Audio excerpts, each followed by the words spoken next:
محمد رسول الله، محمد رسول الله.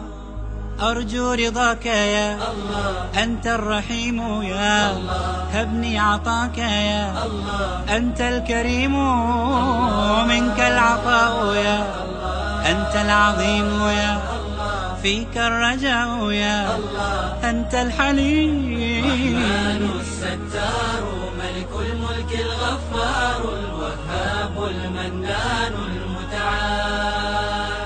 الرحمن الستار ملك الملك الغفار الوهاب المنان المتعال.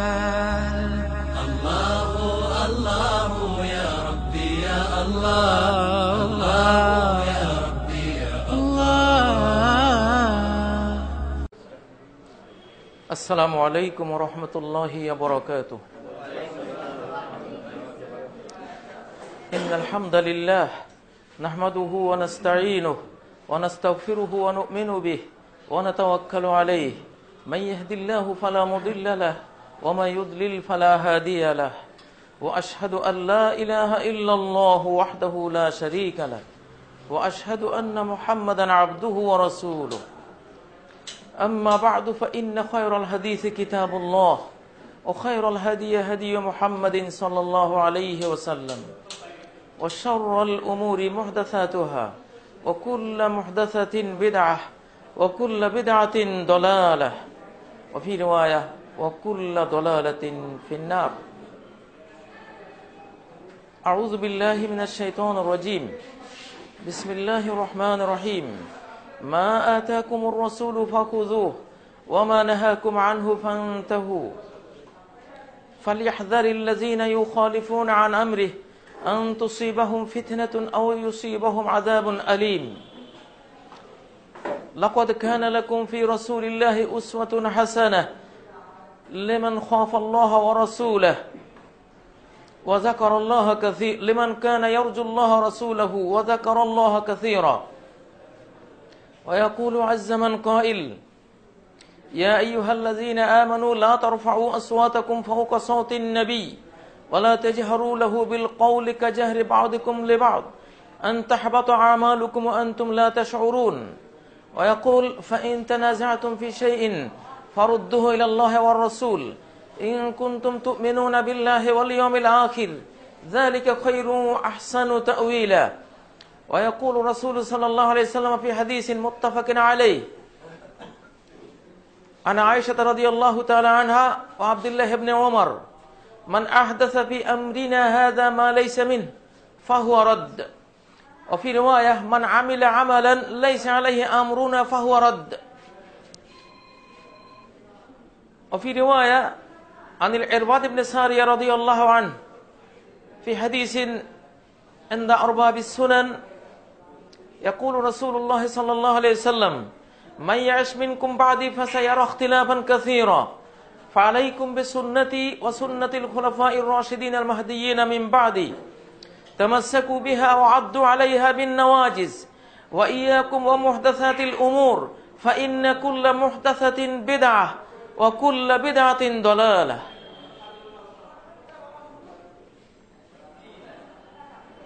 No মুসলিম ইসলামী বুনিয়াদী শিক্ষা course, আজকের এই কোর্সের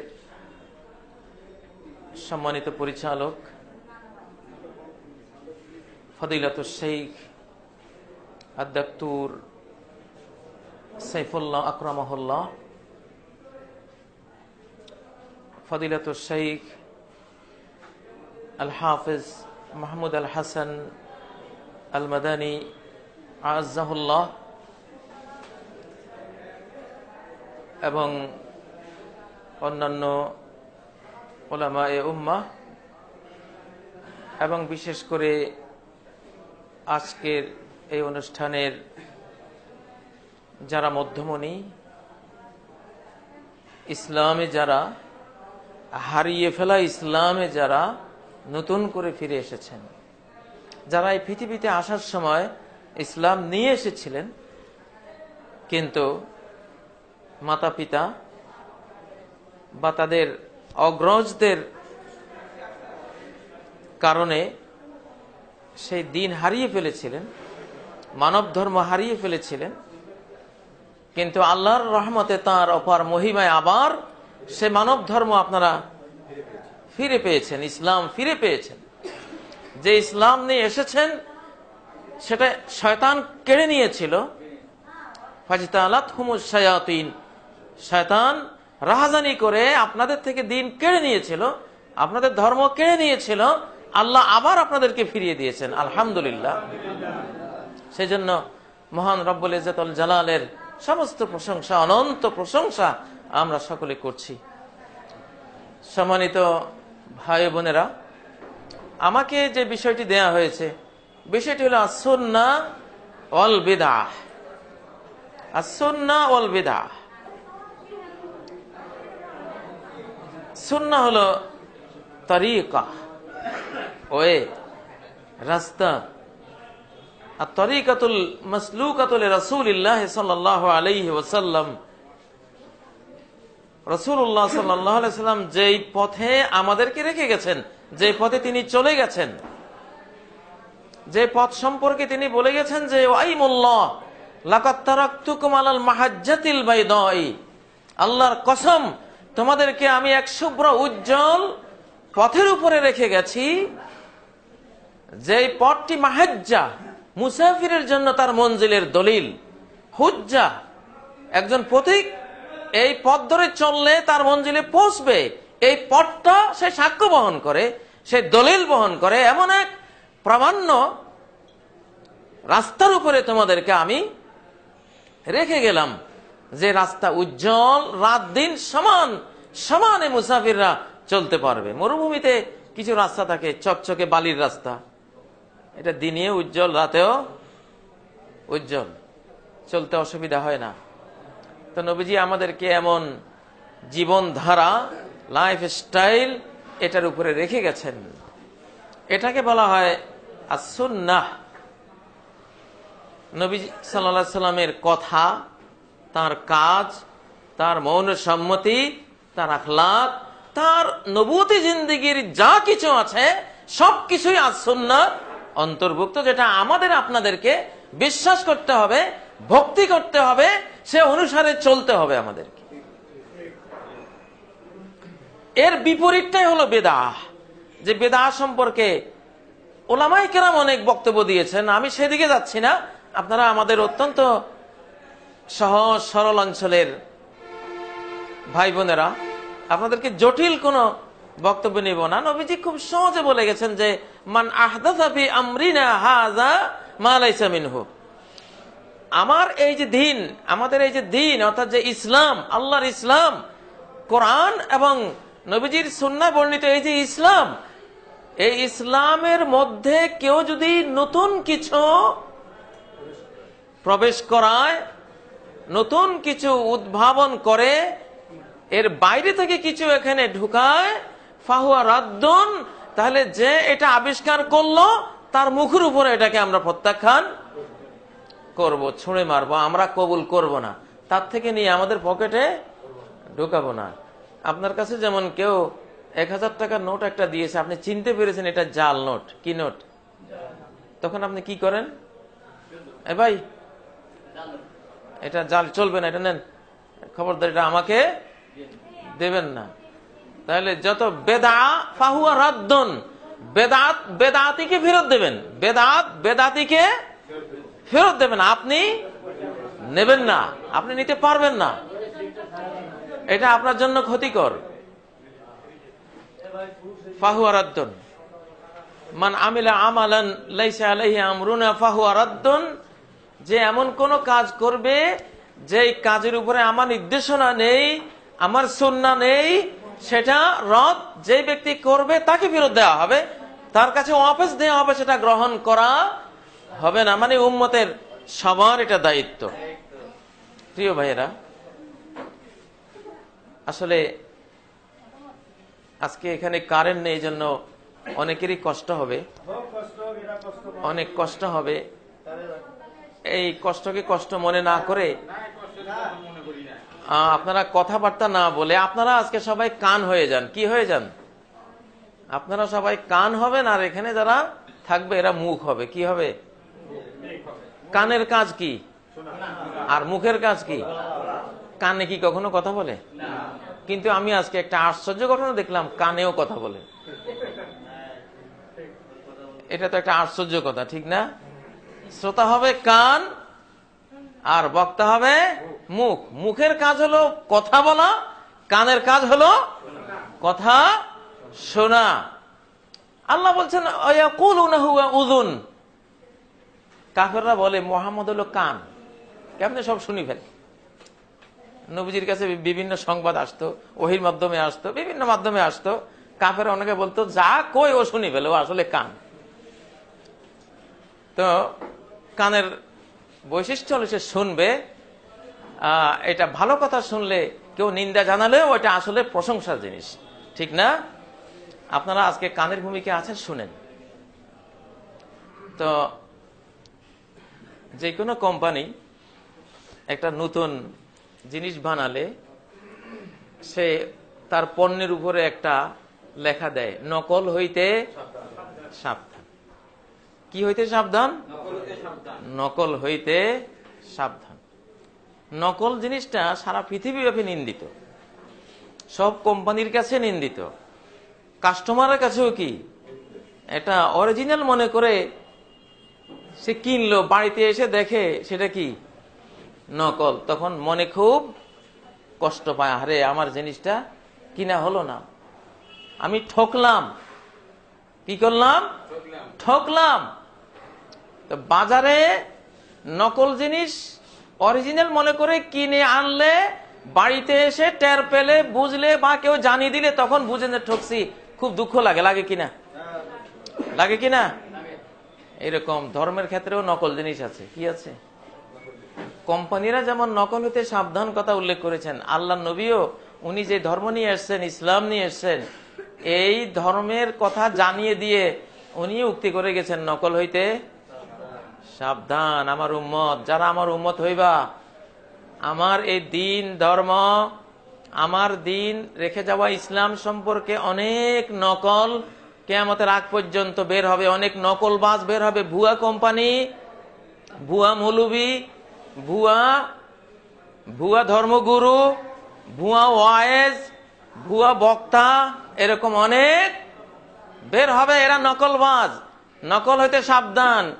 সেই শব্দটা নবীজি একটু ভিন্নভাবে বলেছেন, ওয়া ইয়াকুম ওয়া মুহদাসাতিল উমুর, ওয়া ইয়াকুম ওয়া মুহদাসাতিল উমুর। এটাকে যদি বাংলা ভাষার ওই নকল হইতে সাবধানে ওই তর্জমাটা করি, ভাব অর্থ ঠিক এরকমই হবে, নকল হইতে সাবধান। ওয়া ইয়াকুম ওয়া মুহদাসাতিল উমুর, নকল হইতে সাবধান। আমার পরে অনেক নিত্য নতুন তরিকা, অনেক মত পথ মানুষ তৈরি করবে, ইবলিস তৈরি করে নেবে, খবরদার এগুলি থেকে সাবধান। ওই ইয়াকুম মানে সাবধান, ওই ইয়াকুম মানে কি সাবধান।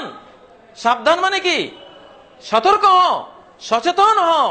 অচেতন ভাবে হুজুরে বললে নিও না।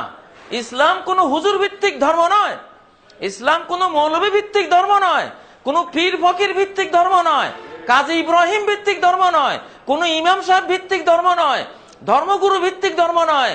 ইসলাম দুইটা ভিত্তিক ধর্ম। কয় ভিত্তিক? একটা হলো লা ইলাহা ইল্লাল্লাহ, আর একটা হলো মুহাম্মাদুর রাসূলুল্লাহ। ঠিক কিনা? বাস সমস্ত ইবাদত কার? আল্লাহর। ইবাদত কার? আল্লাহর। লা ইলাহা ইল্লাল্লাহ, অন্তরে আল্লাহকে ইলাহ রূপে গ্রহণ করে নিয়েছি, অন্তরে আল্লাহকে ইলাহ রূপে গ্রহণ করেছি। ইলাহ মানে কি? হৃদয়ের সবটুকু প্রেম ভালোবাসা দিয়ে তাকে গ্রহণ করেছি। আর কাউকে মাবুদ রূপে, পূজনীয় রূপে, অর্চনীয় রূপে, আরাধ্য রূপে আর গ্রহণ করব না। আরাধনার যোগ্য আর কেউ নাই, অর্চনার যোগ্য আর কেউ নাই, ইবাদতের যোগ্য আর কেউ নাই, একমাত্র কে? আল্লাহ। এটাকে আপনারা কি বলেন? তাওহীদ, একত্ববাদ বলেন, ঠিক না? এরপরে সুন্নাহ বলবেন কোনটাকে? মুহাম্মাদুর রাসূলুল্লাহ। তাহলে দিন হলো ইবাদত আল্লাহর, আর তরিকা মুহাম্মাদুর রাসূলুল্লাহ। ইবাদত কার? আল্লাহর। আর তরিকা কার? সুন্নাত কার? প্যাটার্ন পদ্ধতি কার? স্টাইল কার? কাটিং ডিজাইন কার? মুহাম্মাদুর রাসূলুল্লাহ সাল্লাল্লাহু আলাইহি সাল্লাম। ঠিক আছে নি? আপনার স্ত্রী বলল যে আমার জন্য লাল টুকটুকে এক টুকরো কাপড় নিয়ে আসো, 2 গজ কাপড় নিয়ে আসো।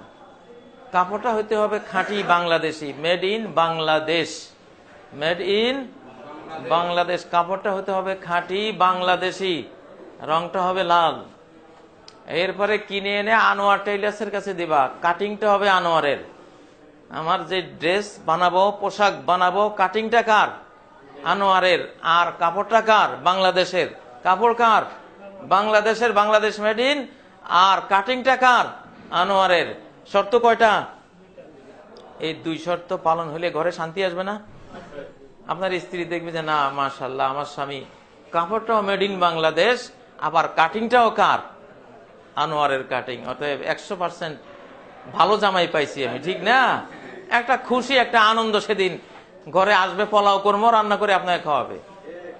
আর যদি কাপড়টা বাংলাদেশি না, অথবা কাটিংটা আনোয়ারের না, কাপড় বাংলাদেশি হয়েছে কিন্তু কাটিংটা কার না? আনোয়ারের না, অশান্তি হবে কিনা?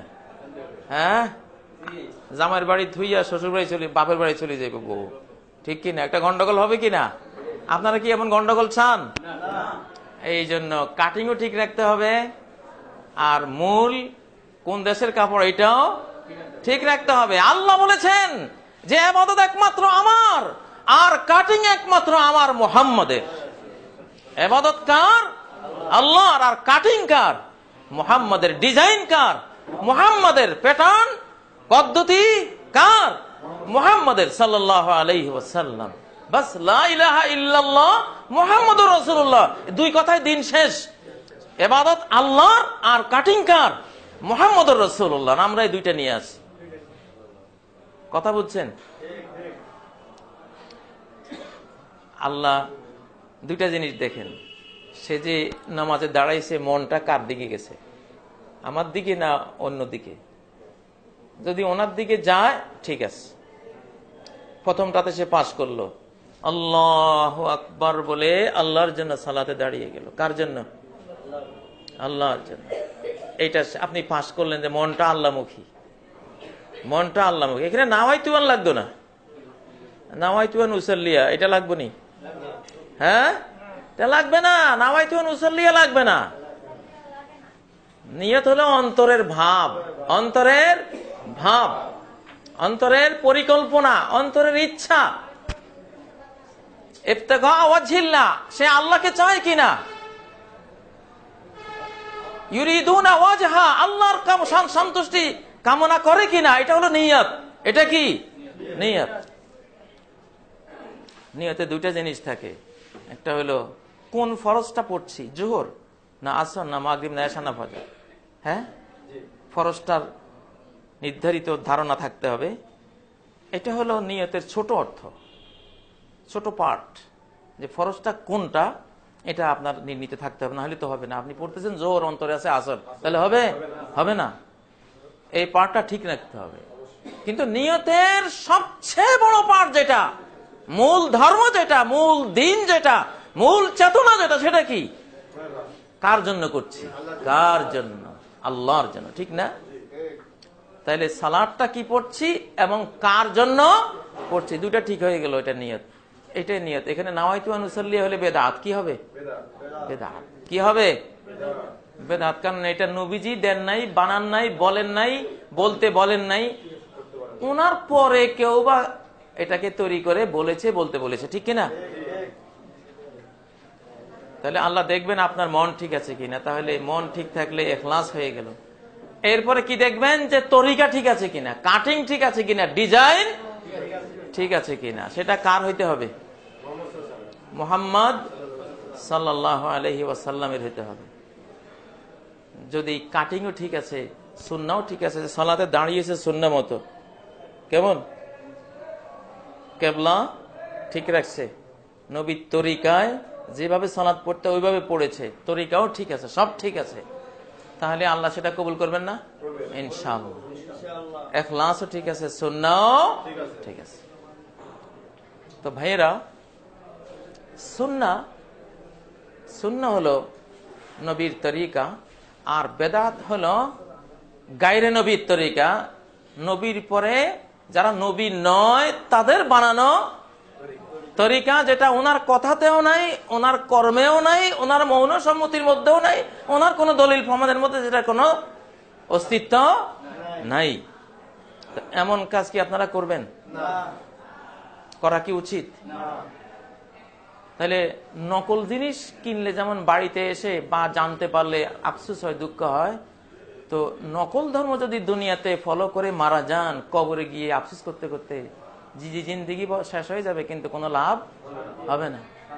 কবরে গিয়ে দেখবেন, আরে এই মিলাদ কত পড়া পড়লাম, হায় হায় কত জিলাপি খাওয়াইলাম, কত আগরবাতি জ্বালাইলাম, কত আতর গোলাপ ছিটাইলাম, কত হুজুরের পকেটে জান্নাত পাওয়ার আশায়, আল্লাহকে খুশি করার আশায়, নবীর শাফাত পাওয়ার আশায় কত পয়সা দিলাম, কবরে গিয়ে দেখলাম যে আপনারা ফেরেশতারা ধরছে জাহান্নামের দিকে নিয়ে যেতেছে। কি ভাই আমি কি করছি? আমি তো মিলাদ পড়ে যাইছি। বেটা মিলাদ পড়ছ, এটা যে জাল, তুই জানোস না? 500 টাকার একখান জাল নোট নিয়ে পুলিশের হাতে ধরা পড়লে কি হবে? জেল। ঠিক এই জাল, নকল, বেদাত, নকল এবাদতেরই আরবি নাম কি? বেদাত। নকল এবাদতের আরবি নাম কি? সুন্নাহ মতো হইলে হয় এবাদত, সুন্নাহর বিপরীতে হইলে কি হয়? বেদাত। অক্ষর ওই তিনটাই, আইন বা দাল, আইন বা দাল। এবাদতের মধ্যে 3 অক্ষর, বেদাতের মধ্যে 3 অক্ষর। আইন বা দাল শুধু উল্টে গেছে, শুধু কি ওখানে এবাদতের মধ্যে আইন প্রথমে, বা পরে, দাল পরে, ঠিক না? তরতিব হলো আইন বা দাল, আইন বা দাল। আর বেদাতে উল্টে ফেলাইছে, কি হয়েছে? আইনের জায়গায় বারে আনছে প্রথমে, কেমন? আবার এবাদতের মধ্যে দাল আসিল সবার শেষে, কেমন? দালের আনছে মাঝখানে, আর আইন আসিল ফার্স্টে, আইনের লয়ে গেছে লাস্টে। বেদন বা দাল আইন, বা দাল আইন, আইন বা দাল, এটা হইলে সুন্নাহ। আইন বা আইন আগে, বা পরে, দাল কি পরে। আর এটাকে উল্টে পাল্টাই জগা কিছুই বানাইছে কি? বা দাল আর আইন, ঠিক কিনা? উল্টা কাজের নাম বেদাত। উল্টা কাজের নাম কি? এখন মিলাদ পড়বেন না দুরুদ পড়বেন? হ্যাঁ, আবার দুরুদের মধ্যে ভেজাল আছে, দুরুদে হাজারি আছে, কিন্তু আবার দুরুদে হাজারিও আছে, দুরুদে নারিয়াও আছে, কত কিছু আছে। খুব সাবধান, ভেজালের যুগ, ভেজালের যুগ। বাজারে যদি কোনো গাড়ির পার্টস কিনতে যাই, 21 রকমের আছে, কোনটা 25 রকমের আছে। কোনটা যে খাঁটি, অনেক পরিশ্রম করে বিশ্বস্ত বন্ধু যারা ধোকা দেবে না এরকম বন্ধু চিনে ওখান থেকে নিতে হয়, ঠিক কিনা? তো আসলে সুন্নাহ এবং বিদআর আলোচনাটি আপনাদের সমাজে, আপনাদের মতো সরল সহজ মুসলিম যারা নতুন হয়েছেন, আপনাদেরকে বুঝাতে গিয়ে এইভাবে কথাগুলি বলতে বাধ্য হচ্ছি। সুন্নাহ আর বেদাত না বুঝলে, অরিজিনাল সুন্নাহ, অরিজিনাল আমলটা না করতে পারলে কবরে গিয়া পাস্তাইবেন, পরকালে গিয়া কি পাস্তাইবেন। হাউজে কাউসারের পাশ থেকে নবীজি রিজেক্ট করবেন, সোকা দূর হও, দূর হও। অতএব আপনারা যারা নতুন মুসলিম হয়েছেন, আমি আশা করি আপনারা অরিজিনাল মানুষদের হাতে পড়েছে। ডক্টর সাইফুল্লাহ ভাই, তারপরে আমাদের শেখ মাহমুদুল হাসান মাদানী, আমাদের শেখ আব্দুল মালেক, আলহামদুলিল্লাহ। নকল বাজনা কিনা? নকল বাজনা, একদম খাঁটি কোম্পানি। এটা বাটা, এটা রাটা না, এটা কিনা? রাটাও নয়, বাটরাও নয়, এটা খাঁটি জিনিস। ইনশাআল্লাহ আপনারা খাঁটিতে পাচ্ছেন। তো যাই হোক, আমরা আখিরাতে যাব। আখিরাতে যাওয়ার জন্য আমাদের পুঁজি হবে নবীজির সুন্নাহ। নবীজির কি? সুন্নাহ। সুন্নাহ সারা জিন্দিগিতে, সারা জীবনের সর্বক্ষেত্রে নবীর তরিকাকে ফলো করব, নবীজির তরিকাকে ফলো করব কিনা? দুনিয়ার সব ধর্ম হলো, খ্রিস্টানদের ধর্ম হলো পোপ, ফাদার, যীশু খ্রিস্ট পূজা, ঠিক না? হিন্দু ধর্ম হলো 33 কোটি দেবতার পূজা। ইহুদি ধর্ম হলো একজন নবী উজাইর আলাইহিস সালাম, তাই না? তারাও তাদের যে শিক্ষিত শ্রেণী আছে, নবী আছে, তাদের পূজা করে, ওদের থেকে নেয়। আপনি মুসলিম হয়ে যদি হুজুর থেকে দিন নেন, কার থেকে? শুধু হুজুর থেকে নেন, দরবেশ থেকে নেন, পীর সাহেব থেকে নেন, দরবার শরীফ থেকে নেন। দরবার শরীফ থেকে বলছে বস, আপনি মনে করছেন এনাফ, এত সুন্দর দাড়ি, এত সুন্দর টুপি, আবার উপরে মিশলা আবা কাবাও আছে, এই হুজুর নুরানি চেহারার হুজুর, উনি কি কম জানে? আর কম জানলে এত কোটি কোটি লোক ওনার দরবারে, সারা বাংলাদেশের গরু সবগুলি ওখানে যায়, হ্যাঁ, উনি কি কম নাকি? আপনি যদি এগুলি মনে করে সেখানে হেদায়েত আছে ভাবেন, তাহলে মারাত্মক ঠকা ঠকবে। আমাদের এই ইসলাম কাজী ইব্রাহিম নির্ভর না, যে কাজী ইব্রাহিম যা বলবে এটা ইসলাম, ডক্টর সাইফুল্লাহ বলবে সেটা ইসলাম, জাকির নায়েক বলবে সেটা ইসলাম না। ইসলাম এটা না। বলে দরবেশ সাহেব বলছে এটা ইসলাম, পীর সাহেব বলছে এটা ইসলাম, ফকিরি বলছে এটা ইসলাম, ইমাম সাহেব বলছে এটা ইসলাম, অমুক অমুক মুজাদ্দেদে অমুক মুজাদ্দেদ বলছে এটা ইসলাম না। ইসলাম হলো শুধু দুইটা, কল আল্লাহ কল আর রাসূল। কল আল্লাহ কল আর রাসূল, আল্লাহ বলেছেন আর কি রাসূল বলেছেন। ইসলাম নিতে হবে দুইজন থেকে, আল্লাহ থেকে আর আল্লাহর রাসূল থেকে। আপনারা কি কথাগুলি বুঝেন? আপনারা যে ইসলামটা এখন নিয়েছেন, আমরা যে ইসলামটা আজীবন ফলো করে আসছি, কয় জায়গা থেকে নেব? আল্লাহর কোরআন থেকে নেব। আল্লাহ থেকে নেব মানে আল্লাহর কোরআন থেকে নেব, রাসূল থেকে নেব মানে রাসূলের হাদিস থেকে নেব। সুবহানাল্লাহ। এই দুইটাই মূল উৎস, দুইটাই কি মূল উৎস, ঠিক না? কোনো কিছু না পাইলে এই দুইটার মধ্যে গবেষণা করবো, দুইটার মধ্যেই গবেষণা করব। সাহাবীরা কি বুঝেছেন সেই বুঝটা নেব, সাহাবীদের বুঝটা নেব, কেমনে তারা আমল করেছেন, তাদের ওই আমলের ডিজাইন গুলি আমরা দেখবো। আমাদেরকে জ্ঞান নিতে হবে এইভাবে, শিখতে হবে এইভাবে। তাহলে এই বাংলাদেশে এখন যারা মুসলমানরা আছে, এরা অধিকাংশরাই তাদের ধর্মটা নিয়েছে মৌলভী সাহেবদের থেকে, কোরআন থেকে নেয় নেই, ঠিক কিনা? আমাদের এই বাংলাদেশে অধিকাংশ আমরা দিন নিয়েছি হুজুরদের থেকে, মৌলানাদের থেকে, মৌলভী সাহেব থেকে, ইমাম সাহেব থেকে, পীর সাহেব থেকে, ঠিক না? নেতা নেত্রী থেকেও নিয়েছে কেউ। এই জন্য যত দরবার শরীফ তত রকমের ইসলাম, ঠিক না? যত তরিকা তত রকমের ইসলাম, যত কিসিমের অলিয়া উলিয়া তত কিসিমের ইসলাম বাংলাদেশে, ঠিক না? এত রকমের গোলমাল কেন হলো? যে মূল উৎস থেকে গ্রহণ না করে ব্যক্তি থেকে আমরা দিনকে নিচ্ছি। আমি একটা কথা বললে আপনার উপরে ফরজ এটা চিন্তা করে বের করা, বা এটা জানার চেষ্টা করা যে কাজী ইব্রাহিম যে কথাটা বললেন এটা কি আল্লাহর কথা, এটা কি রাসূলের কথা, না উনি বানাই বলছেন। বানাই বললে রিজেক্ট, ওটা বাতিল, ওটা বাদ, ওটা ভুয়া, ওটা নকল, ওটা কি নকল। আর যদি তিনি আল্লাহ রাসূলের কথা বলে থাকেন, সহি কথা বলে থাকেন, প্রমাণ আমি পেয়েছি, আমি গবেষণা করে দেখেছি যে না এই বিষয়টা কোরআনে আছে, সহি হাদিসে আছে, তাহলে আপনি গ্রহণ করবেন, ঠিক না? এখন সুন্নত বিদআত বুঝতে হলে আগে আপনাকে কেবলা ঠিক করতে হবে। কি ঠিক করতে হবে? আপনি আপনার ধর্ম কি কোরআন সুন্নাহ থেকে নেবেন না মানুষ থেকে নেবেন? কোন? হ্যাঁ, অনেকে কিন্তু কোন নাই।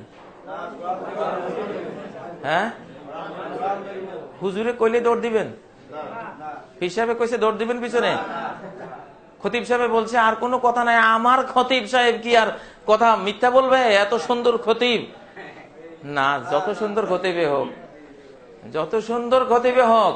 ইমাম মুসলিম রাহিমাহুল্লাহ মুকাদ্দমা মুসলিম শরীফের ভূমিকা বলছেন, ইন্না ফিল মাদিনাতি মিআতা রাজুলিন, মদিনার মধ্যে ওনার যুগে 100 বুজুর্গানে দিন বড় আল্লাহর ওলি আছে, কুল্লুহুম সালেহুন, সবাই দিনদার নেককার আল্লাহওয়ালা, কিন্তু মা ইউখাযু আনহুল হাদিস, একজন থেকেও হাদিস কবুল করা হয় না, একজন থেকেও হাদিস কবুল করা হয় না। কারণ সব ওনারা বুজুর্গ মানুষ, সবারই বিশ্বাস করে, বুজুর্গ মানুষের অভ্যাস কি? সবাই বিশ্বাস করে, ঠিক না? মোল্লা জীবনের কাহিনীর মতো। মোল্লা জীবনকে একজন বলছে, হুজুর আপনার স্ত্রী তো বিধবা হয়ে গেছে। উনি জিন্দা, ওনাকে বলেছে আপনার স্ত্রী বিধবা হয়ে গেছে। হুজুর ওখান থেকে কাঁদতে কাঁদতে, দিল্লি থেকে কাঁদতে কাঁদতে ওনার বাসা পর্যন্ত গেছে। আমার স্ত্রী বিধবা হয়ে গেছে। এই অল্প বয়সে কেমনে বিধবা হইল? আহা, কি দুর্ভাগ্য, কি কপাল! আরে এই অল্প বয়সে আমার বউটা বিধবা হয়ে গেল। কাঁদতে কাঁদতে দাড়ি টাড়ি বুক ভাসাইয়া পরে স্ত্রীর কাছে গিয়ে বলছে, আরে হাউমাউ করে, ওরে দেখে তো আরো কান্না, কেমনে তো বিধবা হয়ে গেল এই বয়স? হ্যাঁ, তো হঠাৎ করে এটা কি কি বলতেছো তুমি? তুমি স্বামী বেঁচে থাকতে আমি বিধবা হই কেমনে? ও হরে, আরে আমি তো চিন্তা করিনি।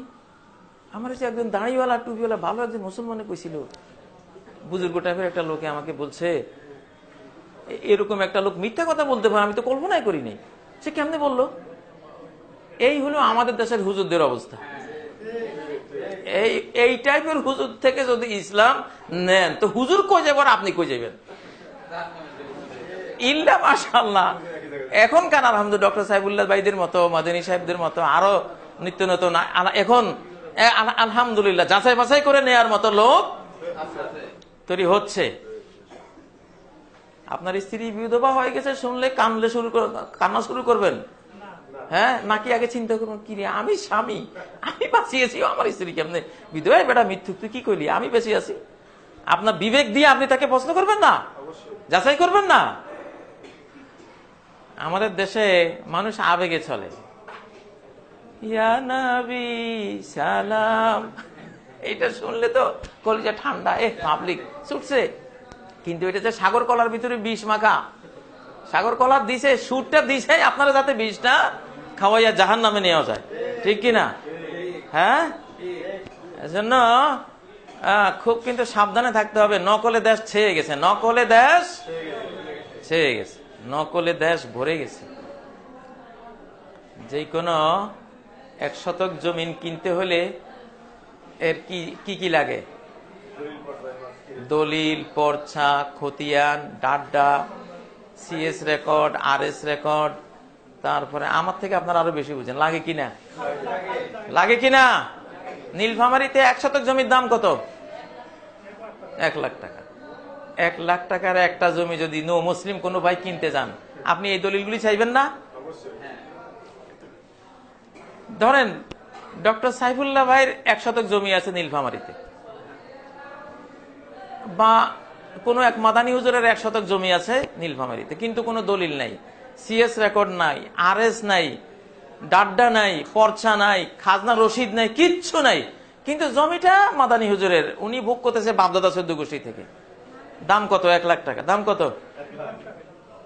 এখন আপনাদের কাউকে আমি প্রস্তাব করতেছি, আমি কাজী ইব্রাহিম, ওনার 1 শতক জমি আমার জানা আছে একজন মাদানী হুজুরের, দলিল প্রমাণ কিচ্ছু নাই, 1 লাখ টাকা না 50,000 টাকা দেবো, আপনারা কিনবেন? হ্যাঁ, কেন? আমার বিশ্বাস হয় না আমি কাজী ইব্রাহিম আমি মিথ্যা কথা বলতে পারি? হ্যাঁ, কি নাই? বিশ্বাস হয় না? কি বলেন? আর কথা বলেন না আমার সাথে। আচ্ছা ধরেন 1 শতক জমি 50,000 টাকা, 50,000 টাকা ছাড় দিলাম, আমি কাজী ইব্রাহিম বললাম, আপনারা বিশ্বাস করতেছেন না, কোন দলিল লাগবে? সাইফুল্লাহ ভাই বললে বিশ্বাস করবেন? জাকির নায়েককে আনি যদি, উনি যদি সাক্ষ্য দেয়? আচ্ছা মক্কা শরীফের ইমাম সুদাইসি, সোরাইম, ওনাদেরকে আনি যদি বলি, বিশ্বাস করবেন? বাংলাদেশের 3.5 লক্ষ খতিব যদি সবাই একসাথে হয়, না জমি এটা মাদানী হুজুরের, কোন সন্দেহ নাই ভাই তুমি কিনো, তোমাকে আরো 50,000 টাকা ছাড় দিছে মিয়া, আর কি চাও? কিনবেন? কিনবেন? কি কঠিন! আল্লাহু আকবার। দলিল নাই, কি নাই? দলিল নাই, এই জন্য কিনবেন না। এই জিনিসটাই দরকার ইসলামের ক্ষেত্রে, এই শুধু এই জিনিসটাই দরকার ইসলামের ক্ষেত্রে। 1 শতক জমি 1 লাখ টাকা, 50,000 টাকার মূল্যের, এইটুকু কেনার জন্য এত দলিল চান?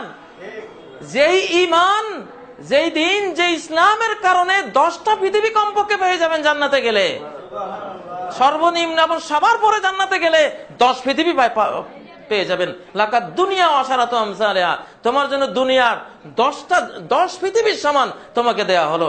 এত বড় ল্যান্ডের মালিক হবেন, এত বড় ভূমির মালিক হবেন, কোন সিএস রেকর্ড ছাড়া, আরএস রেকর্ড, দলিল প্রমাণ ছাড়া। কি বলেন, দলিল লাগবে না, প্রমাণ লাগবে না? এক একটা ইসলামী একটা মান তুকুব্বিলাত লাহু হাসানাতুন ওয়াহিদা দাখালাল জান্নাহ। ইমাম বুখারী তার তারিখুল কবিরের মধ্যে হাদিসটি আনছেন যে একটা পুণ্য যদি কারো আল্লাহর কাছে কবুল হয়, দলিলে প্রমাণে কোরআন সুন্নাহ দিয়েছে, এটাকে জেনে বুঝে সেই ভক্তি শ্রদ্ধা ইখলাস সুন্নাহ দিয়ে কাজ করেছে, একটা হাসানা পুণ্য যদি জীবনে কবুল হয়, সে জান্নাতে চলে যাবে। আল্লাহু আকবার। তাহলে আপনার একটা নেক আমলের মূল্য, একটা নেক আমল দিয়ে একটা জান্নাত পাবেন, যে জান্নাতটা কমপক্ষে 10 পৃথিবীর সমান। তাহলে এই এত বড় ল্যান্ডের মালিক হবেন যেই পুণ্য দিয়া, এই পুণ্যটার দলিল আছে কিনা, রেকর্ড আছে কিনা, প্রমাণাদি আছে কিনা, ডকুমেন্টস এভিডেন্স আছে কিনা, হুজ্জাত বুরহান হাতু বুরহানাকুম, তোমাদের দলিল দাও, দলিল ছাড়া নিও না, দলিল ছাড়া তোমার কথা এখানে কবুল হবে না। এই দলিল কি চাওয়া উচিত না?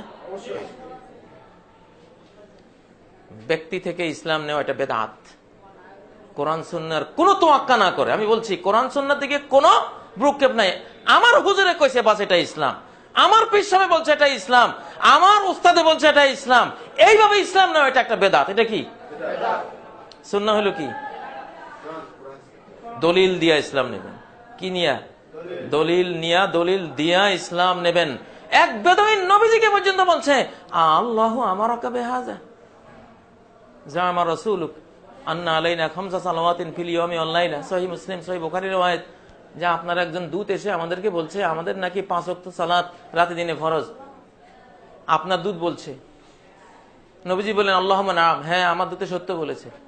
এখন বেদুইন প্রশ্ন করতেছে আল্লাহু আমারাকা বিহাযা, আপনি বলেন তো আল্লাহ রাসূল, এই যে 5 ওয়াক্ত নামাজ কি আপনি বানাই নিলেন না আল্লাহ আপনাকে আদেশ করলেন? কি জেরা করলো? আল্লাহু আকবার। আল্লাহ রাসূলকে তো জেরা করার দরকার নাই, কিন্তু আরবি বেদুইন জেরা করেছে, আল্লাহ নবী তার উপরে নারাজ হন নাই, খুশি যে আমার উম্মতকে এরকম হইতে হবে, আমার উম্মতকে এরকম হইতে হবে। আমি বললেও তার জানার অধিকার আছে যে এটা আল্লাহ বলেছেন নাকি আমি বানিয়ে বলেছি, ঠিক কিনা? তাহলে আল্লাহ রাসূলকে যদি জেরা করে, উনার মুখে শুনেও যদি সে বলে যে আল্লাহ আপনাকে নির্দেশ দিয়েছে কিনা, তাহলে আমি কাজী, উনি খালেদ সাইফুল্লাহ ভাই মাদানী বা পীর বা ফকির বা ইমাম খতিব, এরা যদি কিছু বলে, আপনাদের বলা উচিত না যে এটা কি আল্লাহর কোরআনে নবীজির সহিহ হাদিসে আছে কিনা? থাকলে হাদিসটা কি, আয়াতটা কি, দয়া করে আমাকে একটু লিখে দেন। আপনি 10 জায়গায় একটু যাচাই বাছাই করবেন না? করা উচিত না? ভেজালের যুগ, ভেজালের যুগ। মুসলমান এখন 73 দল, জান্নাতি দল এখন 73 ভাগে বিভক্ত হয়ে গেছে। কয় ভাগ? 73 ভাগ। 73 মধ্যে একটা জান্নাতে যাচ্ছে আর 72টা কই? জাহান্নামে যাচ্ছে। রাস্তা 73টা, একটা ঢাকা গেছে আর বাকি 72টা গেছে বিভিন্ন দিকে। এই বিষয়টা জেনে নেয়া পরিশ্রমের কাজ না? কোনটা রাস্তা ঢাকার রাস্তা, এটা চিনার জন্য আপনার চেষ্টা করতে হবে না? না এখান দিয়ে রাস্তা তো এখান দিয়ে গেলে হবে, ছুটলেন হবে?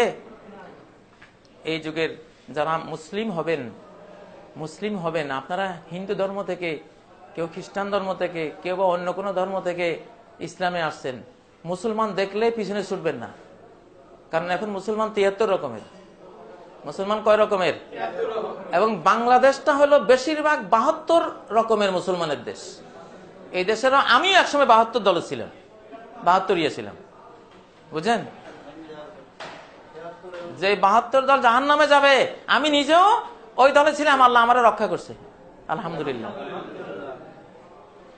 অতএব টুপি দেখলে আর দাড়ি দেখলে পিছিয়ে ছুটবেন না। আগে এই টুপির নিচে কি কিতাবুল্লাহ সুন্নাত রাসূলুল্লাহ আছে না টুপির নিচে তরিকা, নকশবন্দি তরিকা, সিস্তিয়া তরিকা, অমুক তরিকা, হারুনিয়া তরিকা, মুজাদ্দিদিয়া, টুপির নিচে কি আছে এটা আগে জানতে হবে। টুপি দেখলে দৌড়বেন না। বাংলাদেশে হুজুর কারে কয় জানেন? চুপ করে রয়েছেন কেন? আপনারা নতুন মুসলমান এই জন্য জানেন না। হুজুর কয় টুপি একটা আছে, লম্বা জামা আছে, দাড়ি আছে, হাতে তসবিহ, এলো হুজুর। কিন্তু হুজুর যে বকলম কিচ্ছু জানে না। একজন এক পীরের মুরিদ হইছে, পীরের মুরিদ হইয়া মস্ত বড় একটা পাগড়ি লাগাইছে, দাড়িও রাখছে, লম্বা জামা একবার ওই রকম, আসলে সূরা ফাতিহাও জানে না। এখন দেখতে তো আলেমের থেকে আরো বড় আলেম মনে হচ্ছে তার। মানুষের জোর করে, একজন সাধারণ মুন্সি সাহেব আছে, উনি ভয়ে ওনার সামনে ইমামতি করতে যায় না মাগরিবের নামাজ, জোর করে ওনাকে ঠেলে দিছে। উনি যতই কবে আমি কিছু জানি, আর ভাই কত জবরদস্ত হুজুর বুজুর্গ আল্লাহওয়ালা, বলেন কি? সবাই কয় না হুজুররা বিনয়ী হয়তো এই জন্য কয়, আসলেই বেচারা কিচ্ছু জানে। আমাদের বাংলাদেশে, পৃথিবীর প্রত্যেক দেশেই ইসলামকে জানার বুঝার কিছু নির্দিষ্ট তরিকা থাকে। জাতিভেদে জাতিভেদে অনেকগুলি সমস্যা থাকে। এই দেশের সমস্যার অন্ত নাই। অতএব আপনারা কাদের সাথে কাদের পিছনে ছুটবেন? দেখবেন যারা তাদের বক্তব্যের মধ্যে আল্লাহর কথা, আল্লাহ রাসূলের কথা এগুলির দলিল হিসেবে দেয়, এরা সুন্নাহওয়ালা। এরা কি? এই লোকগুলির বেশিরভাগ আপনি পাবেন বুকে হাত বাঁধে, এই লোকগুলি সুন্নাহওয়ালা। যদিও হাত নিচে বাঁধারও আছে, দলিল প্রমাণ আছে, সেটা বিতর্কে যাচ্ছে না, কিন্তু সামগ্রিক হকটা, সব ক্ষেত্রে হকটা পাবেন এই যারা এখানে বাঁধে, আমিন জোরে বলে, পায়ে পায়ে মিলায়, পায়ে পায়ে মিলায়, কোনো আক্রমণাত্মক ভূমিকায় যারা যায় না, যারা সাহাবীদের প্রশংসা করে, আপনাদেরকে যারা বলবে শুধু আল্লাহ, শুধু আল্লাহ রাসূল, এই দুজনকে ফলো করবেন, আর সাহাবীদের তরিকা, সাহাবায়ে কেরাম কিভাবে দিন মেনেছেন এইভাবে মানবেন। কেমন? এই জিনিসগুলি যাদের কাছে পাবেন ইনশাআল্লাহ, এরা নকলবাজ না। এরা কি না? আর যেই আস্তানা শরীফের দিকে ডাকবে, দরবার শরীফের দিকে ডাকবে, কোন দলের দিকে ডাকবে, একটা হলো দল, একটা হলো কোন দল। দল করা সুন্নত, কোন দল করা কি বেদাত। দল করা সুন্নত, কোন দল করা দল হলো কি? সারা পৃথিবীর মুসলমানরা কয় দল? আমরা সবাই উম্মাতুকুম উম্মাতান ওয়াহিদা, এটা তোমাদের উম্মত, একমাত্র উম্মত, একটা জাতি আমরা, ঠিক না? এটাই তো দল। সব মুসলমান কয় দল? সারা পৃথিবীর মুসলমানরা আমরা কয় দল? এক দল। আমরা এই দল করি। আর মুসলমানের ভিতরে যে কত দল আছে, এগুলি সব দল না কোন দল? এগুলি সব কি? এই কোন দল। আপনারা কোন দলে গেলে জাহান্নামে যেতে হবে, আর দলে গেলে জান্নাতে। দল হলো ইসলাম। দল হলো কি? ইসলাম, মুসলিম। আমরা সব মুসলিম ভাই ভাই, সব মুসলমান ভাই ভাই, এটার কথা বলছি। তো বাংলাদেশে কিছু রোগ আছে, যেমন আমাদের এই দেশটা হলো নফলের দেশ, এটা ফরজের দেশ না। আমাদের এই দেশটা কিসের দেশ? নফলের দেশ, এটা ফরজের দেশ না। ফরজের গুরুত্ব নেই, সব গুরুত্ব হলো নফলের। সবে বরাত আছে কি নেই কোনো খোঁজ খবর লাগবে না, সারা রাত মসজিদে, বুঝছেন? সারা রাত কি মসজিদে, কিন্তু সে ওই দিন জোহরও পড়ে নাই, আসরও পড়ে নাই। হ্যাঁ, ওটা হাকিকি নফলও না, কিন্তু নফল মনে করে নফলের পিছনে ছুটছে। রমজানে তারাবি ফরজ না নফল? নফল। নফল সুন্নাহ যাই বলেন একই জিনিস।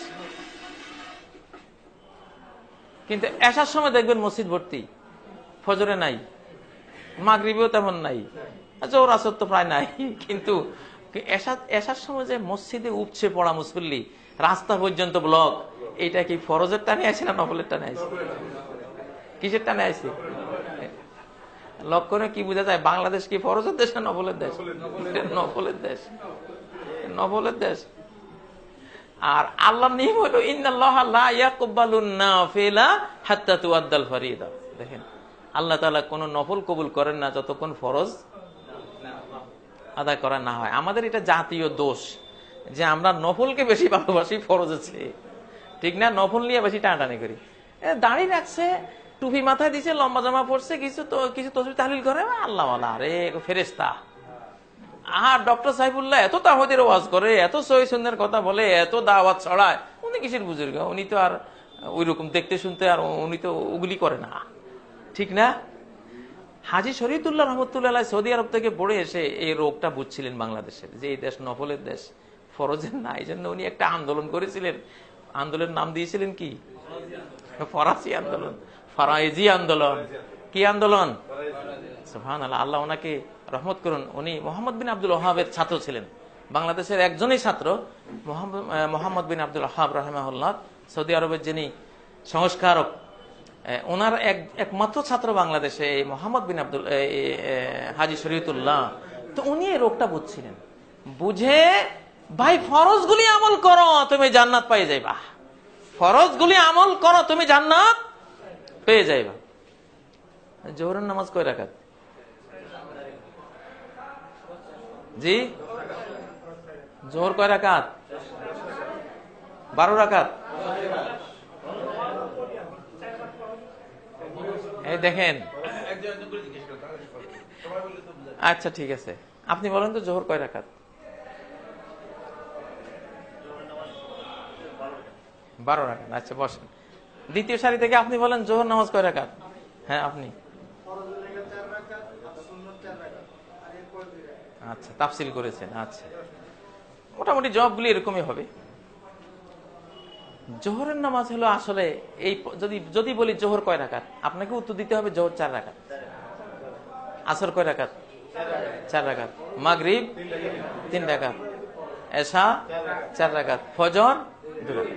আর আগে পরে যেগুলি আছে এগুলি কি? সুন্নাহ, নফল। এগুলি নফল গ্রুপ, এগুলি সব কি নফল। কিন্তু মূল জোহর হলো 4 4 4 4 4 3 4 2 17 রাকাত। এটাই হলো মূল সালাত। এখন আমাদের বাংলাদেশে জোহর 12 রাকাত, তারপরে আসর কয় রাকাত? 8 রাকাত। মাগরিব কয় রাকাত? 7 রাকাত। এশা 17 রাকাত। এইভাবে বলাতে এশা 17 রাকাত একজন গার্মেন্টস শ্রমিক, রিক্সা চালক, খেটে খাওয়া মানুষ যখন শুনে এশা, ওরে সর্বনাশ, 17 রাকাত সারা দিন এত খাটনি করে বাসায় আসলাম, হুজুরে কয় এখন 17 রাকাত, এর কাছে তো 17,000 রাকাতের সমান মনে হইতেছে। আল্লাহ ভীরু নয় যে, তার জন্য এই সালাত যে কত কঠিন, 3-4 মণ ওজনের একটা বোঝা মাথায় নেওয়া যত কঠিন, 1 রাকাত তার চেয়েও কঠিন তার কাছে, যে সালাতের অভ্যস্ত না। এমন একটা লোককে আপনি দাওয়াত দিলেন কি এসা পড়তে হবে আরো কয় রাকাত? 17 রাকাত। এই জন্য এই দেশে কয়েক কোটি লোককে নামাজি বানানো যায় নাই, এই বেদাতি ঘোষণার কারণে। যদি সুন্নাহ মতো আমরা বলতে পারতাম যে মূল জোহর, মূল আসর, মূল মাগরিব, মূল এশা, মূল ফজর, এগুলি সব কি 4 4 3 4 2 বস শেষ। বাকিগুলিতে পড়লে সওয়াব পাইবা, না পড়লে গুনাহ নাই। পড়লে বিশাল সওয়াব পাইবা, না পড়লে কোনো। এইভাবে যদি বুঝাইতে পারতাম সুন্নাহ মতো, তাহলে অন্তত আরো 2-3 কোটি লোক এই দেশে নামাজি বানানো যায়, ঠিক না? এখন পড়লে 17 রাকাতে পড়ে, না পড়লে 1 রাকাতও পড়ে না। জোহর পড়লে 10 রাকাত 12 রাকাতেই পড়ে, না পড়লে 4 রাকাতও পড়ে না। তাহলে সে নফলকে এত গুরুত্ব দিয়েছে যে নফল সহ হইলে ফরজটা ঠিক আছে পড়বো, আর নফল নাই তো ফরজটাও কি বাদ। সে ভাত খায় না কেন? কাঁচামরিচ নেই, এই জন্য 2 দিন থেকে ভাত খায় না। কিরে ভাই ভাত খাস না কেন? কয় ভাই কাঁচামরিচ নেই। কেমনে ভাত খাইতে? আরে পাগল, তোর ভাত হলে তোর ফরজ, জান বাঁচানি ফরজ, তোর এটা খেতে হবে বাঁচার জন্য। কাঁচামরিচ থাকলে ভালো, না থাকলে কি ভাত তুই খাওয়া বাদ দিবি? আমাদের দশা হলো সেইটা এই দেশে। এই জন্য বলি এই দেশটা নফলের দেশ, ফরজের দেশ না। এখন আপনাদেরকে এই দেশকে ফরজের দেশ বানাইতে হবে। সৌদি আরব কিন্তু ফরজের দেশ। কিসের দেশ? ওরা দেখবেন যত কাজেই থাকুক ফরজ মিস নেই, তারা ফরজ পড়বেই, ফরজ পড়বেই। এই জন্য অত বরকত ওদের মধ্যে। যাই হোক, সুন্নাহ আর বিদআ, আসলে এই বিষয়টি আপনাদেরকে বুঝার জন্য একদম সহজ ফর্মুলা। মুহাম্মদুর রাসূলুল্লাহ সাল্লাল্লাহু আলাইহি সাল্লাম যা বলেছেন, যা করেছেন, করতে বলেছেন, যা থেকে সম্মতি দিয়েছেন, ভাই আমি এটার সাথে আছি, আমি এর বাইরে কিছু নাই। আমি অত হাদিস মুখস্থ নাই, অত নবীজি সিরাতও আমার পড়ালেখা নাই, আমি অত দলিল ভ্রমণও বুঝি না। এইটা আল্লাহ রাসূল বলছে কিনা, করছি কিনা, এটা আমারে বলো। উনি যদি করে থাকে, বলে থাকে, আমি কর্ম বলবো, না হলে আমি এটাতে নাই। এবার সহজ হয়ে গেল না? সহজ হয়ে গেল না? মুহাম্মদ রাসূলুল্লাহ সিগারেট খেয়েছেন? হ্যাঁ, তাহলে আপনি খাবেন? অবশ্যই এটা ওনার লাইফ স্টাইলের বাইরে, ঠিক না? ওই যুগে তামাক ছিল না? ছিল। তেজপাতা ছিল না? ছিল। ওহী ছিল না? যদি তামাকের এইভাবে খাইলে কোনো উপকার হইতো তো জিবরাইল আসি বলতেন যে আপনি তামাকের এইভাবে বিনা বাঁধিয়ে এটাকে পোড়াই আপনি খান, ঠিক না? আপনারা আমাকে নিয়ে চিন্তা করবেন না, আমি ঘামলেও সমস্যা নেই। ঘাম রক্ত বাঁচায়, রক্তকে তার বিভিন্ন বিষক্রিয়া থেকে ঘামে হেফাজত করে, অসুবিধা নেই।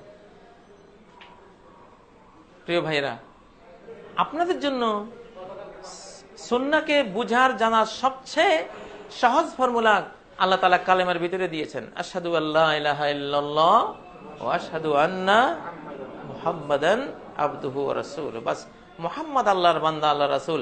আমি আল্লাহর বান্দা হতে চাই। মুহাম্মদ সাল্লাল্লাহু আলাইহি সাল্লামের তরিকা, ওনার সুন্নত, ওনার চলন কেমন ছিল, উনি হাঁটতেন কিভাবে? খুব দ্রুত হাঁটতেন, আমি দ্রুত হাঁটবো, ঠিক না? নবীজি কি দুর্বলের মতো হাঁটতেন? আস্তে আস্তে হাঁটতেন? বাঙালিদের মতো উনি হাঁটতেন? বাংলাদেশটা হইলো যে যত আস্তে হাঁটে সে তত বুজুর্গ। জোরে হাঁটলে কিসের পীর সাহেব, কিসের আল্লাহর ওলি? যেই জোরে হাঁটে দেখেন তো, পুলিশের মতো হাঁটে, এটা কিসের পীর সাহেব হয়েছে? পীর সাহেব হবে দুর্বল হইতে হইতে হইতে হইতে একবারে পালকিতে যদি সরতে পারে। যিনি হাঁটেন একটু আস্তে আস্তে হাঁটেন, মোটামুটি বুজুর্গ বলা যায়। আর যিনি কিসের, উনি সাক্ষাৎ ফেরেশতা, হাঁটাও বুঝে না, পালকিতে ছড়িয়ে বেড়ায়, একেবারে আল্লাহর ওলি খাঁটি। এই হলো বাংলাদেশ। আর ইসলামের নবীজির আমল থেকে শুরু করে ইসলাম কেমন ছিল? হযরত ওমর দৌড়া নিয়ে বেত নিয়ে রাস্তায় হাঁটতেন। যদি কাউকে দেখতেন আস্তে আস্তে হাঁটে, পিছন দিয়ে সপাং করে বেত একটা মারতেন, এই তুই এত আস্তে হাঁটিস কেন? স্টাইল হলো দ্রুত হাঁটা। ওয়াকসিদ ফি মাশিক, ওয়াকসিদ ফি মাশিকের এক তরজমা হলো দ্রুত গতিতে হাঁটবা। এখন সায়েন্স বলছে এই হাঁটার মধ্যে বিজ্ঞান, হার্টের উপকার। দ্রুত হাঁটলে হার্টের চারপাশে সূক্ষ্ম সূক্ষ্ম অনেক শিরা তৈরি হয়। হার্টের মূল শিরা বন্ধ হয়ে গেলে হার্ট অ্যাটাকের অবস্থা তৈরি হলেও দ্রুত হাঁটার কারণে যে হাজারো নালী তৈরি হয়, ওগুলো দিয়ে রক্ত পাম্পিং হয়ে মানুষ বেঁচে থাকবে। আল্লাহ, নবীজির সুন্নাহ। প্রিয় ভাইরা, আমার তো মনে হয় আমার সময় 4টা পর্যন্ত ছিল।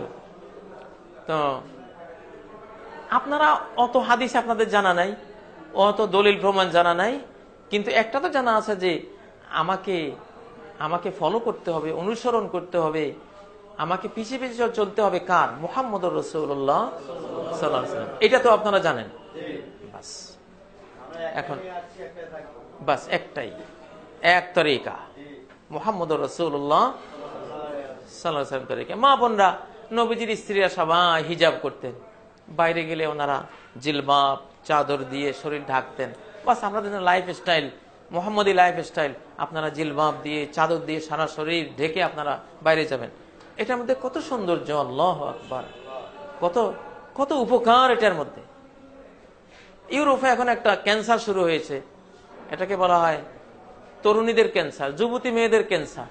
এরা হাঁটু থেকে নিচের দিকে পোশাক পরে না, সূর্যের কিরণ, সূর্যের আলো এদের ওই পায়ের ওই অংশের মধ্যে পড়ে পড়ে চামড়ার মধ্যে ক্যান্সার সৃষ্টি করে দিয়েছে। ক্যান্সার, ভয়াবহ আকারে ক্যান্সার শুরু হচ্ছে। এখন এই ক্যান্সার থেকে বাঁচার জন্য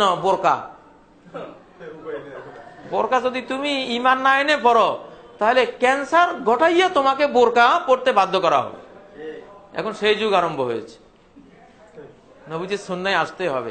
সারা পৃথিবীর মানুষ সুন্নার দিকে আসছে, ঠিক না?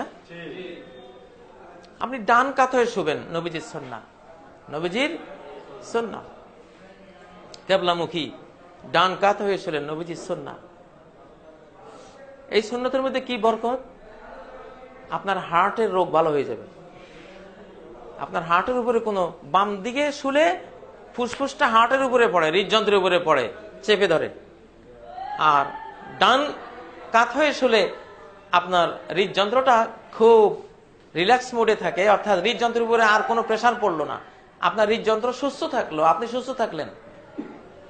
ডাক্তাররা বলছেন নবীজির এই সুন্নতের উপরে আমল করলে, ডান কাত হয়ে যদি কেউ রাত্রে শোয়, তাহলে 4 ঘন্টায় তার খাদ্য হজম হয়ে যাবে। আর বাম কাত হয়ে শুলে 8 ঘন্টা লাগবে খাদ্য হজম। বিনা পয়সায় ডাক্তারি, নবীজির সুন্নাহ, বিনা পয়সায় ডাক্তারি। আল্লাহু আকবার। নবীজি যে খেতেন, খাওয়ার মধ্যে একটা সুন্নাহ আছে। 2 হাঁটু উঁচিয়ে বসতেন, 1 হাঁটু উঁচিয়ে বসতেন, দোজানু হয়ে বসতেন। বসে তিনি যে খেতেন, ডান হাতে খেতেন, বিসমিল্লাহ বলে খেতেন, ঠিক না? হ্যাঁ, বিসমিল্লাহ বলে খেতেন। বিসমিল্লাহ যে কি জিনিস, এটা পাসওয়ার্ড। এটা কম্পিউটারে যেমন একটা খুললে পাসওয়ার্ড, আপনার পাসওয়ার্ডটা দেন, ঠিক না? পাসওয়ার্ড দিলে তারপরে সে রাজি আছে, কথা বলবে, আপনি কি করতে চান সেটা করতে দেবে, আর না হলে দেবে না, ঠিক না? আল্লাহ তাআলা বিসমিল্লাহ নামক একটা পাসওয়ার্ড আমাদেরকে দিয়েছেন। বিসমিল্লাহর পাসওয়ার্ড না দিলে তো জবাই করা গরু, ছাগল, মুরগি হালাল হবে কিনা? হালাল হবে না। দামেস্ক বিশ্ববিদ্যালয়ের ইসলামিক বিজ্ঞানীরা ওনারা বলেছেন যে একটা গরু, একটা ছাগল পশু বিসমিল্লাহ পড়ে, বিসমিল্লাহ আল্লাহু আকবার বলে জবাই করলে কি হয়, আর এটা বলে জবাই না করলে কি হয়, এটা না বলে জবাই করলে কি হয়। কয় দুটার মধ্যে হাজারো পার্থক্য আছে, দুনিয়া আখিরাতের অনেক বরকত এই বিসমিল্লাহর মধ্যে আছে।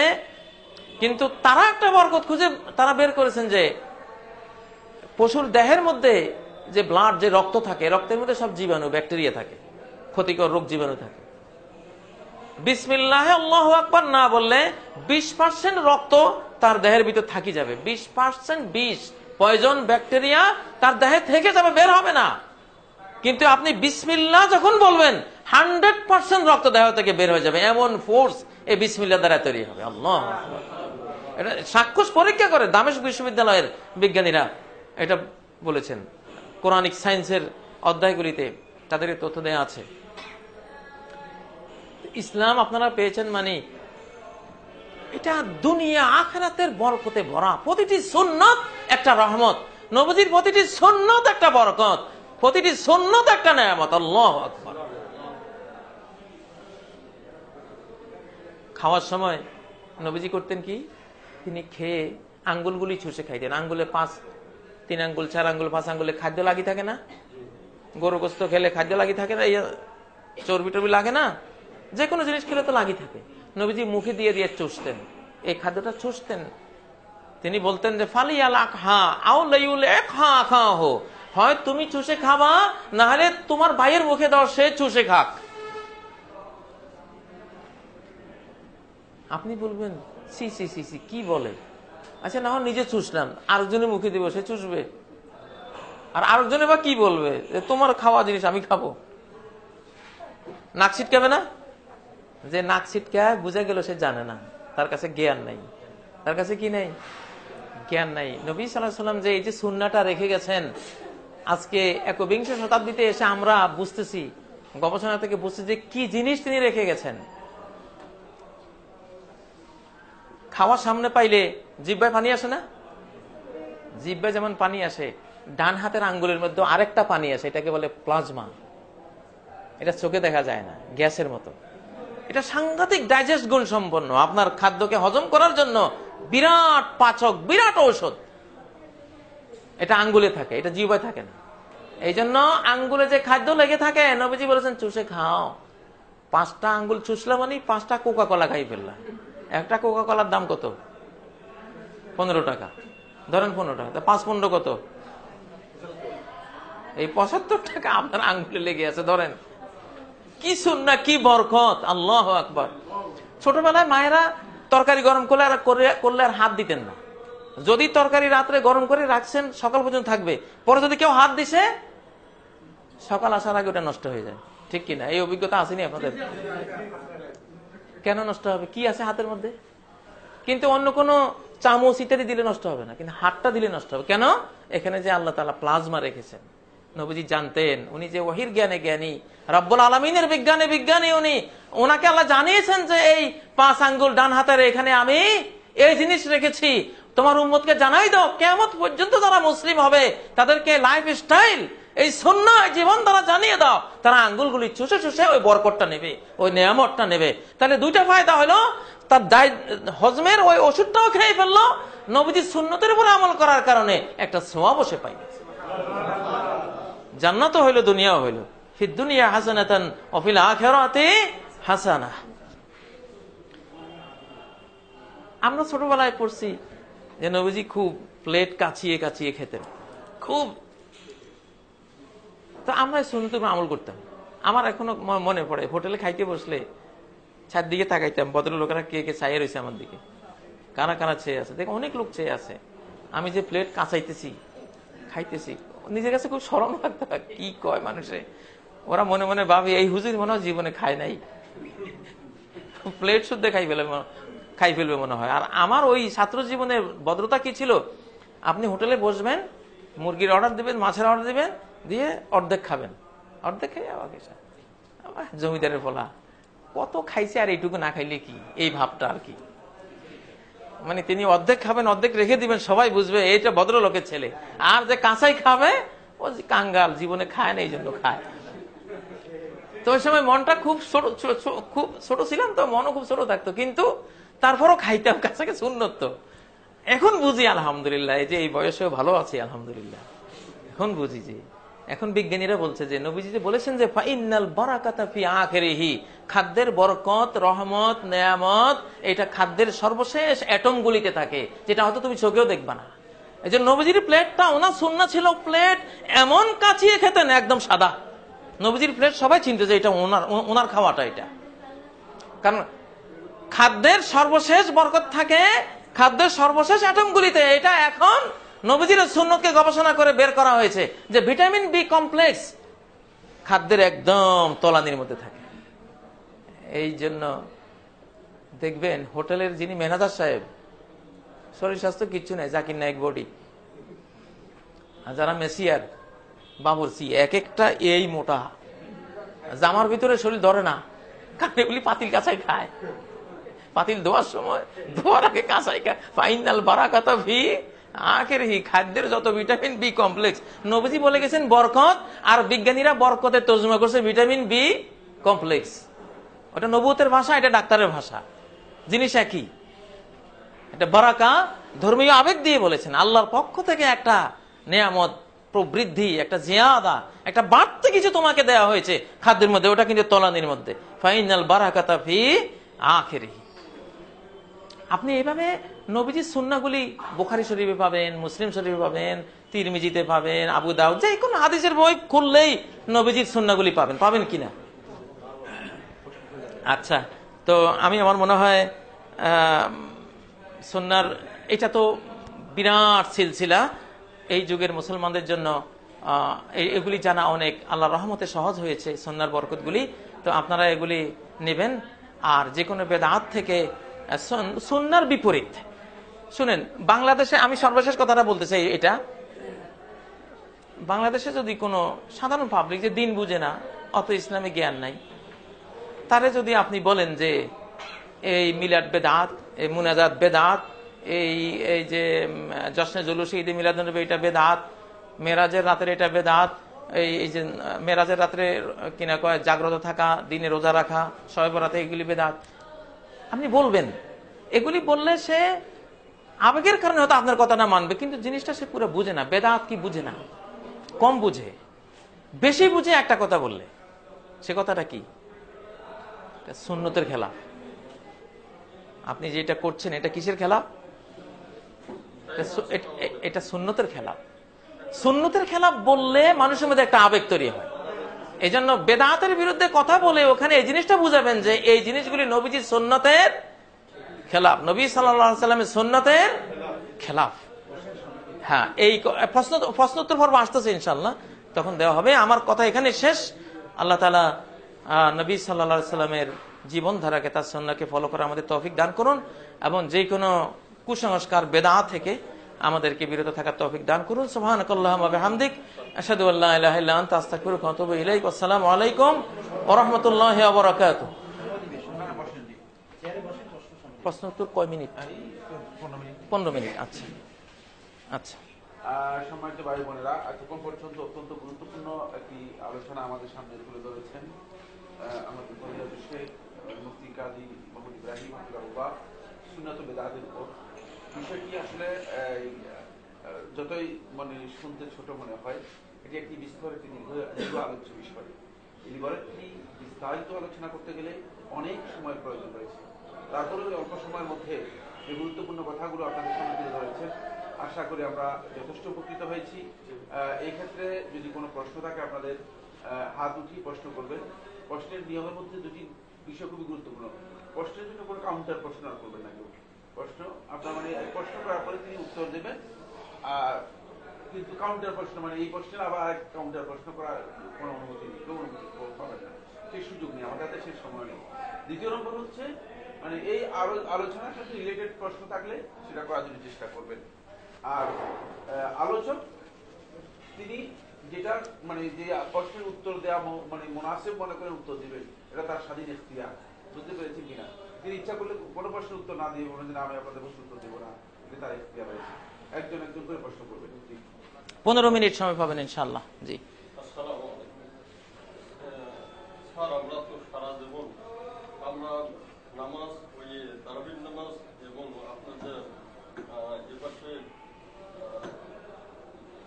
মানে আমরা ইমাম আবু হানিফার যে আমরা নামাজ পড়ছিলাম বা আমরা নাভিন্নেসে নিয়ে পাচ্ছিলাম, আর কেউ আমরা কি করছিলাম তারাবি আমরা 20 টাকা করছিলাম, আর উঠে বসে করছি এরকম ভাবে মানে নামাজটাকে আমরা সুবাহ নিয়ে নিয়েছিলাম।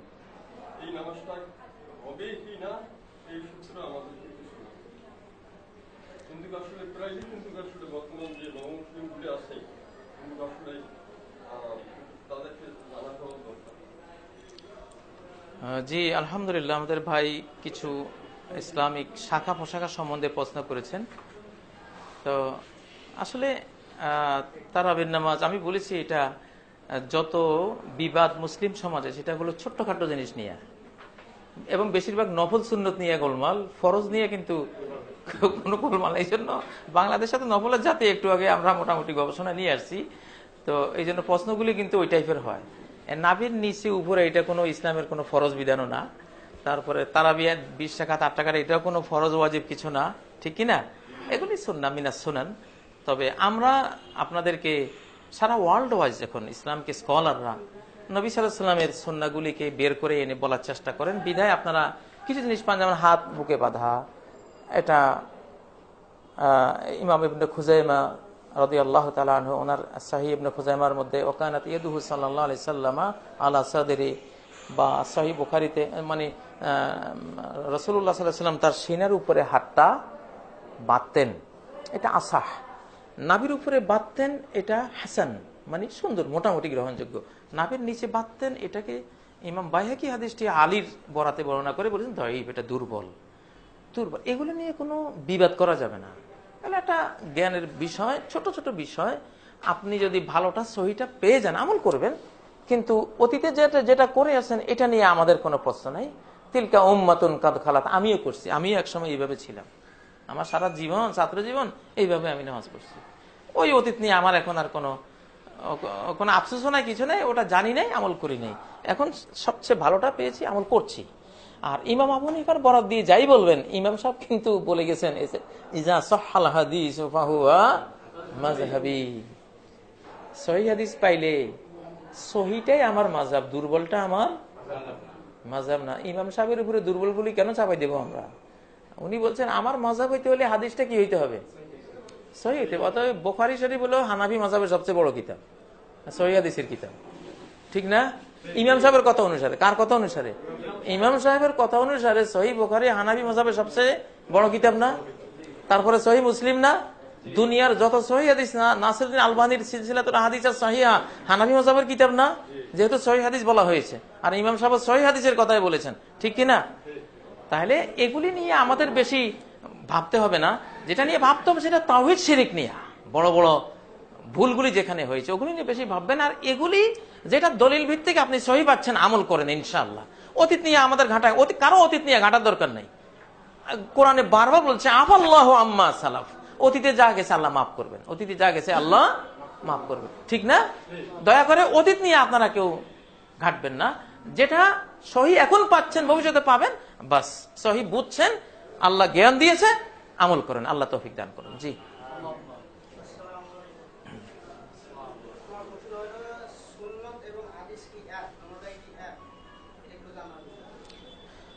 সুন্নাত আর হাদিস কাছাকাছি একই জিনিস। তবে সাধারণত হাদিসগুলি নবীজির বক্তব্যগুলির সাথে বেশি ব্যবহৃত হয়, আর সুন্নাহ শব্দটা ওনার কর্মজীবনের সাথে বেশি মানে ব্যবহার হয়। ওনার ব্যক্তিগত জীবন, পারিবারিক জীবন, সামাজিক জীবন, রাষ্ট্রীয় জীবন, মানে ওনার যে লাইফ স্টাইলটা, সাধারণত এই ক্ষেত্রে সুন্নাহগুলি বেশি ব্যবহার হয়। আসলে এমন কোনো মৌলিক পার্থক্য নাই। হাদিস যা সুন্নাহ তা, সুন্নাহ যা হাদিস তা, সূক্ষ্ম একটু পার্থক্য করা হয়।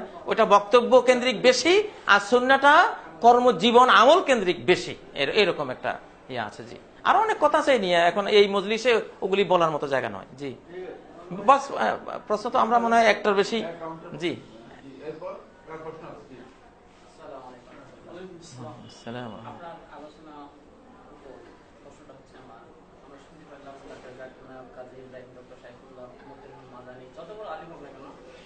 ইসলামের দলিল আলেম নয়, হচ্ছে কোরআন এবং সহিহ হাদিস। এখন যারা সাধারণ গ্রাম বাংলায় থাকে, খেটে খায়, তাদের হয়তো আর্থিকভাবে এই হাদিসগুলো সংগ্রহ করতে পারে না বা বেশি জানেও না। এই হাদিসগুলো কোরআন বোঝার জন্য যে সমস্ত গুণ থাকা দরকার, সেই গুণগুলো তাদের কাছে নাই। তারা কিভাবে আপনার কথাটাকে, আমাদের কথাটাকে তারা মিলাবে, যেটা শুনি। এবং আল্লাহ সাল্লাম বলছেন যে আমাকে, আমার আমিরকে যে মানলো আমাকে সে মানলো, আমার আমিরকে যে অমান্য করলো আমাকে অমান্য করলো। তাহলে আমরা আমির কাকে বলবো? এভাবে কাকে বাছাই কিনবে? ওই যে একজন কবি বলেছেন যে আসাম্মু আনিশ শাইইল্লাযী লা উরিদুহু ওয়া আসমাউ খালকিল্লাহি হিনা উরিদু। যেটা আমি আগ্রহী, যে বিষয়ে, যে বিষয়ে আমি আগ্রহী না, ওই বিষয়ে আমি মানে বধির, কানে শুনি না। আর যে বিষয়ে আমার আগ্রহ আছে, পৃথিবীর সবার চেয়ে বেশি শুনি, এত প্রখর হয়ে যায় কান আমার। শোনেন, ওই যে জমির উদাহরণ দিলাম না, এই দেশের মূর্খ থেকে মূর্খতম ব্যক্তিও 1 শতক জমি কিনতে 25 বছরের দলিল ঘাটে। বুঝুক আর না বুঝুক, যত রকমের উকিল সাহেব আছে, মুক্তার সাহেব আছে, এলাকার মুরব্বী আছে, পেশকার আছে, মুহুরি আছে, সবার দুয়ারে দুয়ারে গিয়ে সে একটা আইডিয়া পায় যে হ্যাঁ এইটা সঠিক অথবা ঠিক, তারপরে কাজটা করে। ঠিক না? দরুরিয়াতে দিন, ইসলামের বেসিক ফাউন্ডেশনাল যে বিষয়গুলি আছে, এগুলির ক্ষেত্রে কেউ মাহুর না, সবাইকে জানার চেষ্টা করতে হবে। ফরজ, এগুলি কি ফরজ? মারিফাতুল আবদে রাব্বাহু ওয়া নবিয়্যাহু ওয়া দীনাহু। একজন বান্দার উপরে সকল ফরজের ফরজ হলো তার রবকে চেনা, রবের যত সংক্রান্ত জ্ঞান আছে ওগুলি চেনা, তার নবী সম্পর্কিত জ্ঞানগুলি জানা, তার দিন সম্পর্কিত বেসিক জ্ঞানগুলি জানা। এই ব্যাপারে কোনো মাহুর নেই, ঠিক কিনা? এখন বাকি হ্যাঁ, এই জ্ঞান অর্জন করতে হবে। তলাবুল ইলমি ফারিদা না, ইকরা বিসমি রাব্বিকাল্লাযী খালাক না। এই জন্য পড়া মুসলমান জান্নাতে যাবে, শোনা মুসলমান জাহান্নামে যাবে। শোনা মুসলমান কি বলবে? সামিতুন নাস ইয়াকুলুনা শাইআন। সে কোনোদিন কোরআন ধরে নাই, ঘাটে নাই, কোনোদিন সে পড়ালেখার ধারে কাছে যায় নাই, এই মজলিসও বসে নাই, সে শুনছে, খালি ও আজে শুনছে, অমুখানে শুনছে। কিয়ামতের ময়দানে কবরে গেলে যখন প্রশ্ন করা হবে তোমার রব কে, সে বলবে হা হালা আদরি সামিতুন নাস ইয়াকুলুনা শাইআন ফাকুলতু। হ্যাঁ, মানুষকে বলতে শুনতাম, আমি শুনছি, আমি তো ভাই কোনো পড়ালেখা করিনি। যে কোনো উত্তর দিবে সে এটা বলবে, তাহলে এটা বিপজ্জনক। এখান থেকে আমরা গোমরা হচ্ছে বেশি। পড়ালেখা করতেই হবে আমাদের, জানতে চেষ্টা করতেই হবে আমাদের। তারপরেও বাকি আরেকটা কথা আছে আপনার এই প্রশ্নের, যে ফাসআলু আহলা যিকরি ইন কুনতুম লা তা'লামুন। যার কোনো জ্ঞান নাই, সে জিন্দা কোরআন সুন্নাহ ওয়ালা সহিহ আলেমের সাথে সে প্রশ্ন উত্তর করবে, জেনে নিন, ঠিক আছে? কিন্তু আলেম কি হইতে হবে? মুর্দানা জিন্দা? আলেম জিন্দা হইতে হবে, এবং কি ওয়ালা হইতে হবে? কোরআনওয়ালা, আর কি সহিহ সুন্নাহওয়ালা। এরকম একজন আলেমকে আপনি জিজ্ঞাসা করে সহিহ দ্বীন জেনে আপনি আমল করবেন। জি, লা ইলাহা ইল্লাল্লাহ, লা ইলাহা ইল্লাল্লাহ, লা ইলাহা ইল্লাল্লাহ, মুহাম্মাদুর রাসূলুল্লাহ।